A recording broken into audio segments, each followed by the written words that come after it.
আসসালামু আলাইকুম রহমতুল্লাহি ওয়া বারাকাতুহু। প্রিয় রোগী ও রোগী অভিভাবক বৃন্দ,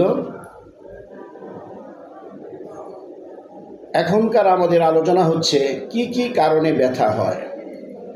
ব্যথার অনেক কারণ রয়েছে, এর মধ্যে উল্লেখযোগ্য কিছু কারণ হচ্ছে আঘাত, আপনার কেটে যাওয়ার কারণে, হাত পা পুড়ে যাওয়ার কারণে, হঠাৎ টাকনু মচকে যাওয়ার কারণে, অথবা হাড্ডি যদি ভেঙে যায়, ফ্র্যাকচার হয়ে যায়, অথবা শারীরিকভাবে আপনি পড়ে গিয়ে রোড ট্রাফিক অ্যাক্সিডেন্টে অথবা গাছ থেকে পড়ে গেলেন, অথবা আপনি মাটিতে পড়ে গেলেন মেশিনারি ইনজুরির কারণে, অথবা খেলতে গিয়ে হাঁটুতে ব্যথা পেলেন। এই সব কিছু হচ্ছে আঘাতের কারণে ব্যথা।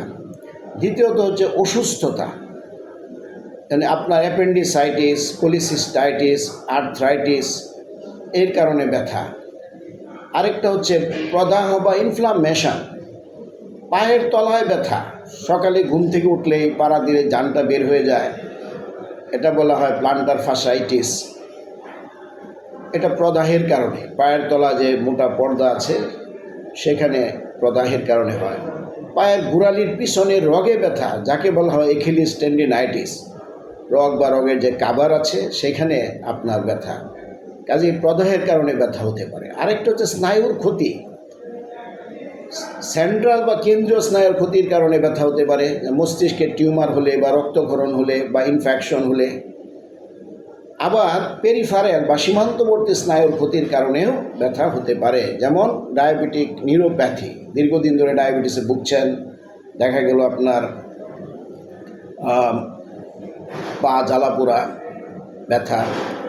পোস্ট হার্পেটিক নিউরালজিয়া, হার্পিস একটা ভাইরাল ইনফেকশন, সেটা হওয়ার পরবর্তী সময় পোস্ট হার্পেটিক নিউরালজিয়া হতে পারে। অথবা স্নায়ুতে টিউমার, পেরিফেরাল নার্ভে আপনার টিউমার, যেমন সোয়ানোমা, নিউরোমা, বিভিন্ন টিউমার হয়, সেই কারণে ব্যথা হতে পারে।